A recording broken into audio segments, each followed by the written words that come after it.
नमस्कार प्यारे साथियों, जैसा कि आप सभी को पता होना चाहिए कि मैं जो स्टार्ट किया हूँ वो किरण प्रकाशन बुक में मैथमेटिक्स का रेलवे ऑल एग्ज़ाम किरण प्रकाशन का मैंने स्टार्ट किया हूँ।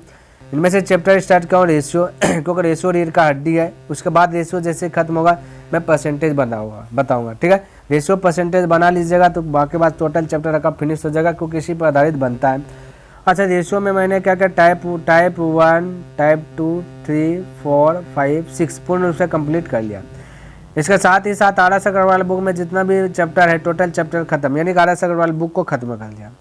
अगर आप इन सभी को देखना चाहते हैं तो डिस्क्रिप्शन बॉक्स में मैं उनका लिंक दे दूंगा, वहाँ से देख लीजिए या फिर आप प्लेलिस्ट चेक कर सकते हैं। और टाइप 7 में हाथ लगाए हैं जिनमें से कि टाइप 7 में 1 से लेकर के 10 नंबर तक के प्रश्न को कंप्लीट कर लिया। और टाइप 7 में से पहला क्लास में मैंने क्या क्या बेसिक भी आपको बतलाया। आज का क्लास जो होने वाला है 10 से आगे होगा, टाइप 7 का 11 नंबर से होगा। तो देखिए प्रश्न क्या कहता है और इसको समझने का प्रयास कीजिए। कहते ए तथा बी की वार्षिक आय दिया गया 4:3 के अनुपात में तथा उसके वार्षिक व्यय दिया गया 3:2 के अनुपात में। यदि कहता वर्ष के अंत में उनमें से प्रत्येक ने जो कि 60,000 रुपये की बचत करे तो ए की वार्षिक आय क्या है। तो बिल्कुल घबराना नहीं। सबसे पहले क्या ए और बी है, यहाँ लिख लेता ए और बी है। इसका ए और बी का आय दिया गया 4:3 के वैल्यू में। फिर दिया गया व्यय यानी खर्च दिया गया 3:2। हमारे पास कहता है कि बचत जो ये निश्चित राशि बचत है, बचत आपका दिया है 60,000। हम लोग को पता है, आपको भी पता होनी चाहिए क्योंकि शुरू से अगर देख रहे तो पता होनी चाहिए कि आय में से व्यय घटाते हैं यानी खर्च घटाते हैं तो बचत बचता है। क्या बचता है? बचत बचता है। पता होनी चाहिए चीज़। और ये भी पता होना चाहिए कि ये रेशियो कभी निश्चित रहता नहीं बल्कि इसे निश्चित बनाया जा सकता है, लेकिन इसको निश्चित बनाना नहीं क्योंकि बेसिक मेथड से बनाना नहीं, हमें ट्रिकी मेथड फॉलो करना है। तो क्या करना है कि अनुपातिक वैल्यू के अंतर को समान करना है। तो 3 और 2 के बीच का अंतर 1 का, 4 और 3 के बीच का अंतर 1 का। देखिए अंतर पहले से समान है, अगर समान है तो कोई छेड़छाड़ नहीं करना है, आपका राइट आंसर आ जाएगा। समान नहीं रहता तो इसी को समान करते हैं। आपका संयोग की बात देखिए समान है तो क्या करना है, देखिए आय में से व्यय घटाएंगे तो बचत निकलेगा। ठीक है, बी में 3 रुपया कमाया 2 रुपया खर्च किया तो बचाया कितना 1 रुपया, 1 का तुल्य। यहाँ से भी देखिएगा ए ने 4 कमाया 3 खर्च किया तो बचाया कितना 1 है। तो प्रत्येक ने यहाँ 1 का बचत कर रहा है, प्रत्येक ने यहाँ 60,000 का बचत कर रहा है। तो बचत का तुल्य बचत से कर दिया, जो पूछे उससे मल्टीपल कर देना। पूछा क्या, ए की वार्षिक आय यानी 4 से मल्टीपल, 6 के 24 हो गया ना, यानी 2,40,000 हो जाएगा आपका आंसर। 2,40,000 ऑप्शन नंबर 3 करेक्ट हो गया। बोले किसी को डाउट, कोई डाउट नहीं होना चाहिए, कोई कंफ्यूज भी नहीं होना चाहिए। 12 नंबर देखिए और इसको भी समझने का प्रयास कीजिएगा। कहता है एक व्यक्ति के द्वारा अर्जित 3 माह का वेतन दिया गया इस प्रकार से, पहला माह 2, फिर 4, फिर 5 के अनुपात में रहा है। कहता है यदि पहले 2 महीने के वेतन के गुणनफल तथा अंतिम 2 महीने के वेतन का गुणनफल के बीच अंतर इतना है तो उस व्यक्ति के दूसरे माह का वेतन ज्ञात कीजिए। सबसे पहली बात इसको एक बार मैं थोड़ा सा बेसिक बताता हूँ क्योंकि बेसिक बताएंगे तभी जो कि मैं ट्रिक जो बताऊँगा वो समझ में आएगा, ऐसे आपका जो कि हवा में उड़ जाएगा। क्लियर है? तो देखिए क्या है कॉन्सेप्ट, इसका समझ लीजिएगा, उसके बाद मैं बता दूँ। सबसे पहला कंडीशन कि हमने क्या बोला, ये जो वेतन दिया गया, जो आय दिया गया, ये कभी निश्चित रहता नहीं है, इसे निश्चित बनाया जा सकता है। तो 3 माह का वेतन निश्चित बनाएंगे 2x रेशियो 4x और रेशियो 5x। अब ये निश्चित हो गया। अब आपको क्या कहा गया, कहते हैं यदि पहले 2 माह के वेतन या 3 माह, 1 माह 2 माह 3 है, कहते हैं पहले 2 माह का वेतन, तो पहला 2 है फिर 2x है इंटू 4x। क्योंकि कहता है गुणनफल, कहता पहले 2 माह के वेतन का गुणनफल तथा अंतिम 2 माह के वेतन का गुणनफल के बीच का अंतर, ये अंतर मतलब घटा, और अंतर जब भी करेंगे बड़ा में छोटा। तो यहाँ 2 माह अंतिम से देखिएगा 4 और 5 है, 5 4 है तो इसका आ जाएगा गुणनफल 20, इसका 2 और 4 का गुणनफल होगा 8। तो यहाँ पे देखिए मैं लिख रहा हूँ थोड़ा सा हटा करके लिख देता हूँ। तो गुणनफल बोला है तो बड़ा में छोटा घटाएंगे क्योंकि अंतर का मतलब बड़ा में छोटा। पहले गुना कीजिए, 4 गुना 5 20 और 2 गुना 4 तो 8। तो 4 गुना 5 तो हो जाएगा 20, लेकिन x गुना x तो x स्क्वायर, या 2 गुना 4 तो हो जाएगा 8, अंतर मतलब घटा 8, x गुना x स्क्वायर बराबर हो जाएगा कितना है 480, फिर 1 2 3 4 1 2 3 4 5 यानी 6 0, इस प्रकार से हो जाए एक्स स्क्वायर। 20 में से 8 गया तो बचा 12 एक्स स्क्वायर। इसको कटाइएगा 4 12 चौक 48, यानी 4 पर 1 2 3 4 5 6 0। स्क्वायर है तो पट्टी जाएगा तो टोपी पहन जाएगा, जैसे टोपी पहना स्क्वायर का कहानी खत्म हो गया। अब x बराबर 4 का बार 2 और 6 जीरो का बार 3 जीरो। x का वैल्यू आ गया 2000। आपसे पूछा दूसरे माह का वेतन ज्ञात कीजिए। दूसरे माह में 4 है और x का समय रख 2, तो 4 गुना 2 हो जाएगा 8000। तो इस प्रकार से आपका आंसर हुआ 8000, ऑप्शन नंबर 1। ये था आपका क्या चीज़ साथियों, ये आपका था कॉन्सेप्ट बेसिक, ये हमने कंप्लीट किया। आई होप कि आपको ये समझ में आया होगा। बोला यहाँ पे दिए, एक बार और पढ़ लेता हूँ। पहले 2 माह के वेतन का गुणनफल, फिर अंतिम 2 माह के वेतन का गुणनफल। गुणनफल करेंगे तो x² होगा, तो बड़ा में छोटा अंतर करना है, हमेशा याद रखना।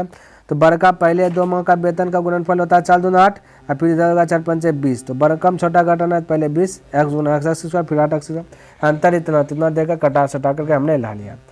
यहाँ पे अब आते हैं थोड़ा सा कॉन्सेप्ट जो मैंने बताया, अब आते हैं ट्रिकी मेथड फॉलो करते, ट्रिक्स से आते हैं, ट्रिक्स अप्लाई करता हूँ। ट्रिक अप्लाई करता हूँ, यहाँ पे दिया गया 48000000। इस प्रकार से क्लियर। टोटल दिया गया अंतर का गुणनफल, ये जो आपका दिया गया समझिए। देखिए यहाँ पे थोड़ा 2 माह के वेतन का गुणनफल के बीच का अंतर, यानी पहले 2 माह का वेतन का गुणनफल, फिर अंतिम 2 माह का वेतन का गुणनफल। तो 4 गुना 5 20 और 4 गुना 2 8। 20 और 8 के बीच का अंतर कितना होता है, 12 का अंतर। मैं कह सकता हूँ अंतर का तुलना अंतर से है ना, जो पूछे उससे गुना। दूसरा का पूछा, दूसरा का 4 है तो 4 से गुना।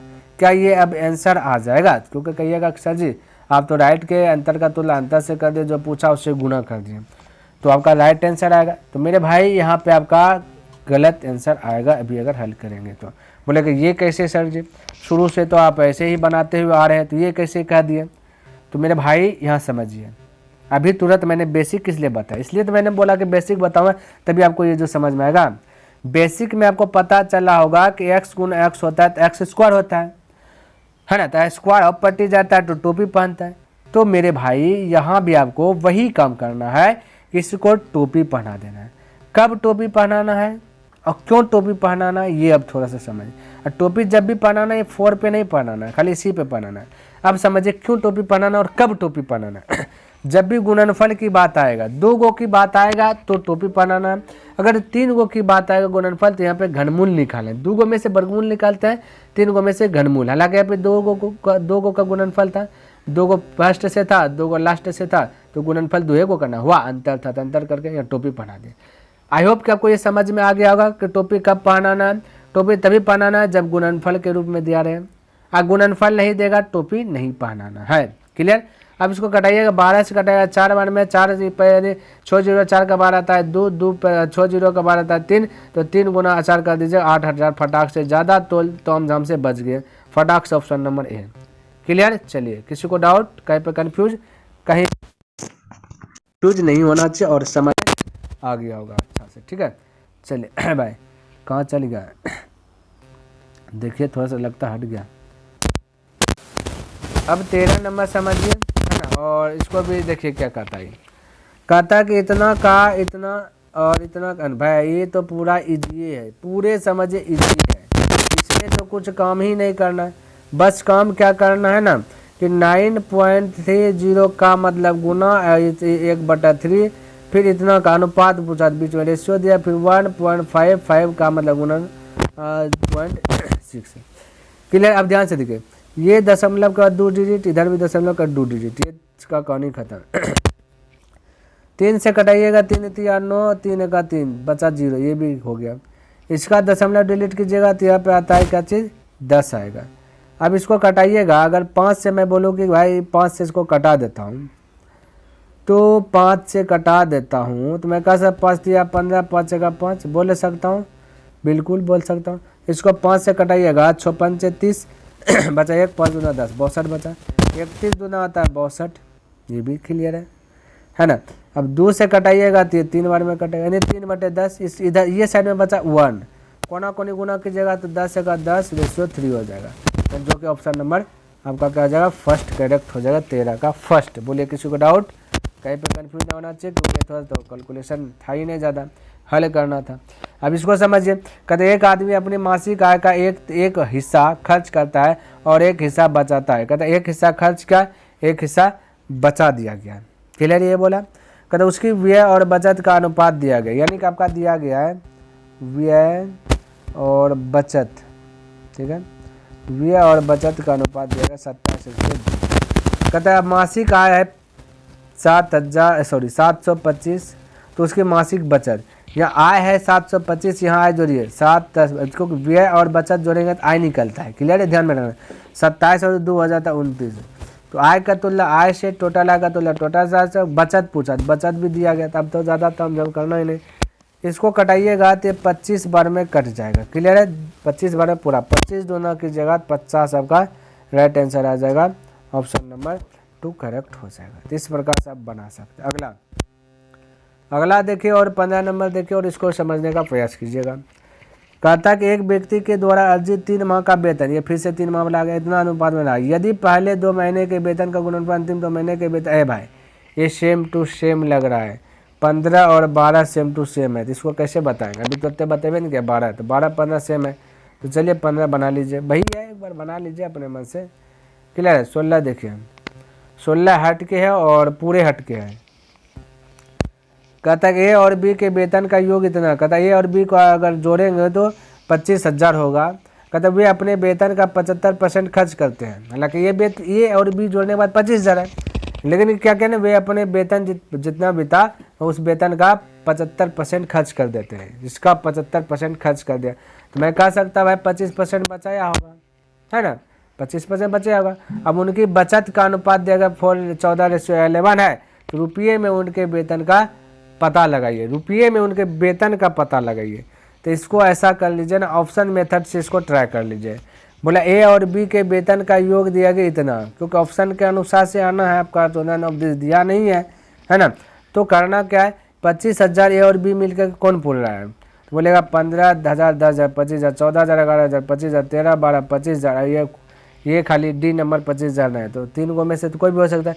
अब कौन होगा कैसे जानेंगे, तो यहाँ पे देखिए कि बचत कितना दिया गया, 14 और 11 दिया गया, तो 14 और 11 दिया गया। मैं कह सकता नहीं हूँ कि अनुपात निश्चित नहीं रहता, बोले जी सर, तो है ना। और जोड़ने के बाद 14 11 करता था 25 होता है, कमी कितना है, 3 जीरो का कमी है, तो मैं कह सकता हूँ कि साथियों इसमें भी 3 जीरो लगा दीजिए, इसमें भी 3 जीरो लगा दीजिए, तो हो गया 14,000 और 11,000। क्या 14,000 और 11,000 ऑप्शन में है, तो पता चल रहा है कि है, तो क्या है, यानी कि ऑप्शन नंबर बी करेक्ट हो जाएगा। तो इस प्रकार से इसको मैंने से ऑप्शन मेथड से हल कर। चलिए अब देखिए 17 नंबर प्रश्न देखिए और समझिएगा। क्लियर है। चलिए कहता है कि एक मशीन के निर्माण के मूल्य को सामग्री, श्रम और अतिरिक्त खर्च के बीच में बांटा गया है और उनका अनुपात दिया गया 5:3:1 है। यदि ओवरटर्न है, क्या लिखा था कहता है यदि ओवरटर्न किया गया अतिरिक्त खर्च इतना रुपये है तो मशीनी, है ना, कहता है मशीनरी के मूल्य का पता लगाइए। बिल्कुल चिंता नहीं करना और बिल्कुल आसानी से बनाना, ज़्यादा तामझाम में नहीं पड़ना है। तो दिया गया है ये अतिरिक्त खर्च 149,500 है ना, यानी 1,49,500 बचत अतिरिक्त खर्च। यहाँ पे अतिरिक्त खर्च दिया गया, पहले दिया गया सामग्री 5 है, श्रम 3 है, अतिरिक्त खर्च 1 है यहाँ। तो अतिरिक्त खर्च का तुलना अतिरिक्त खर्च से बिंदास हो करके तो ये बोल तो सकते हैं बिल्कुल। पूछा गया मशीनरी के मूल्य का पता लगा, टोटल पूछा गया, 5 9 गुना कर 00 तो 00 हो जाएगा, 9 5 45 करीब 5 तो 4 9 में 81 4 85, हाथ में बचा 8 और 9 चौक 36 36 8 44 9 का 9 9 4 13, यानी ये आपका आंसर हो गया 13,45,500। 13,45,500 ऑप्शन नंबर बी करेक्ट हो गया। यहाँ से देखिएगा ए होगा। क्लियर है। 18 नंबर देखिए और समझिए। कहता 3 बाढ़ग्रस्त राज्य ABC को 376 करोड़ रुपए की आर्थिक सहायता क्रम से इस प्रकार के अनुपात में दी जाती है, तो कुल कितनी धनराशि प्राप्त होगी। चिंता नहीं करना, सबसे पहला कंडीशन 1/3 और 1/4 और रेशियो 1/5 ये दिया गया आपका रेशियो। इसको भिन्न में दिया गया तो पहले सरल भिन्न में बदलने के लिए कम करना आपको ए बी सी का। सरल भिन्न में बदलने के लिए हर कैल्शियम लेते 3 4 5 कैल्शियम लीजिए तो हो जाएगा 60। अब 60 से सब में गुना कर दीजिए, हो जाएगा आपका 60 से सब से कटाएगा 20 बार में, 4 से कटाएगा 4 का 4, 15 बार में कटेगा 20 से कटेगा, सॉरी 5 से कटेगा 5 का 5, 1 बजा 5 12 15, तो 20 15 12 आ गया। कितना आया रेशियो में 20 15 12। अब टोटल देखिए यहाँ पे दिया है 376, टोटल 20 15 और 12 को जोड़िएगा तो हो जाएगा 47 हो जाएगा। कितना हो जाएगा 47 हो जाएगा 47, ठीक है। 2 5 7 2 2 4 47 होगा। अब गुना जो पूछे उससे गुना, पूछा कुल कितनी धनराशि प्राप्त होगी, कुल कितनी धनराशि प्राप्त होगी तो किसको भाई, कुल किसको, आखिर किसको, ए को यहाँ पे छोटा है, यहाँ पे सॉरी सी को छोड़िए, कितना ए बी सी को यहाँ पे छोटा है, सी को पूछा गया, क्लियर है। तो ऐसे सी लिख लेना, 18 में सी को पूछ रहा है, किसको पूछा भाई, सी को, माइंड में थोड़ा सा सेट रखना सी को। तो 12 से गुना 47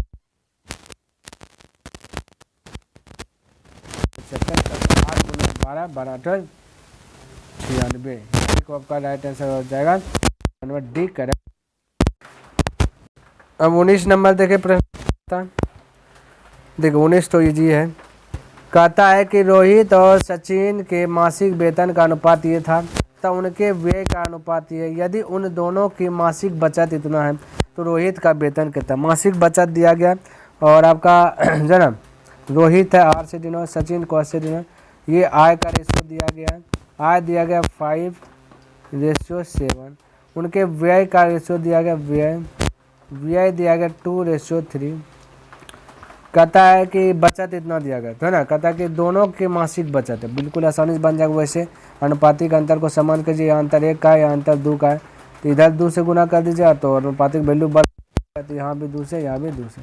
अब 7 से 1 का अंतर, इधर भी दिया 5 से 4 1 का अंतर, तो है ना। तो ये दिया गया बचत, बचते न होगा, आय में से भी घटेगा बचत होगा। यहाँ बचत 1000 का, यहाँ बचत 1 का, बचत का तुलना बचत से पूछा, रोहित का वेतन 5, राइट आंसर आ गया, क्लियर है। चलिए अगला प्रश्न की बात कर लेता हूँ और 20 नंबर प्रश्न देखेगा और थोड़ा सा इसको समझने का प्रयास करिएगा, क्लियर है। चलिए देखिए 20 नंबर समझिए। कहता अली और असगर एक ही कंपनी में काम करते हैं लेकिन उसका वेतन अलग अलग है, उनका मूल वेतन समान है। अली की बिक्री प्रोत्साहन राशि उसके आधार वेतन के का 55% है, असगर की बिक्री प्रोत्साहन राशि उसके मूल वेतन का 75% है। उनका कहता वाहन वेतन उनके मूल वेतन का जो कि 10% है और 25% है। यदि उनके मूल वेतन कहता मूल वेतन में बिक्री प्रोत्साहन राशि और वाहन व्यय भी सम्मिलित है तो असगर का वेतन अली के वेतन से किस अनुपात में है। बिल्कुल आपको चिंता नहीं करना, अनुपात निकालना है, तो थोड़ा सा समझिएगा और आपका देखिए राइट आंसर आ जाएगा। असगर और अली को लिख देता यहाँ पे, अब हो जाना चाहिए। क्या बोला, कहता अली की बिक्री प्रोत्साहन राशि उसके आधार वेतन का 55%, अली का जो बिक्री है जो भी वेतन है उसका 55%, तो अली का है 100 रुपया मान के चलना, परसेंटेज वाला प्रश्न में 100 मान करके आगे चलते हैं, क्लियर। 100 है प्रोत्साहन वेतन अली का, प्लस इसका 55% है, तो 100 का 55% करेंगे, 100 का 55% उड़ाएंगे 100। दूसरा नंबर में वाला असगर की बिक्री प्रोत्साहन राशि उसके मूल वेतन का 75%, तो बस बोल दिया प्रोत्साहन बिक्री असगर का भी 100 है मान लिया। अब 100 का मतलब गुना 100 में जुटेगा जो भी होगा वृद्धि, 100 का 75% डिलीट होगा 100। फिर क्या बोला उनका वाहन में खर्च जो हुआ वेतन क्रमशः दिया गया है 10 और 25, यानी कि पहले अली है 10 तो प्लस 10, 100 का 10% भी निकालना है खर्च जो कर रहा है, और इधर क्या है प्लस 25, 100 का 25, 100 का 25 का मतलब गुना 100 to 100। अब इसको क्या कर लीजिए रेशियो में कन्वर्ट कर लीजिए, अब इसको हल कीजिए आंसर आ जाएगा।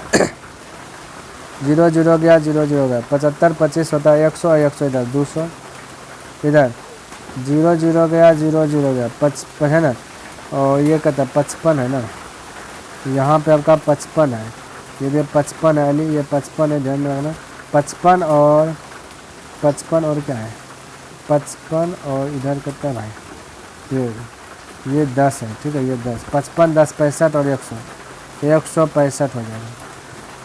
5 से कटाया 5 और 20 40, 5 दिया 15, 5 दिया 15, ये 40 133, ऑप्शन नंबर 3 करेक्ट हो जाएगा।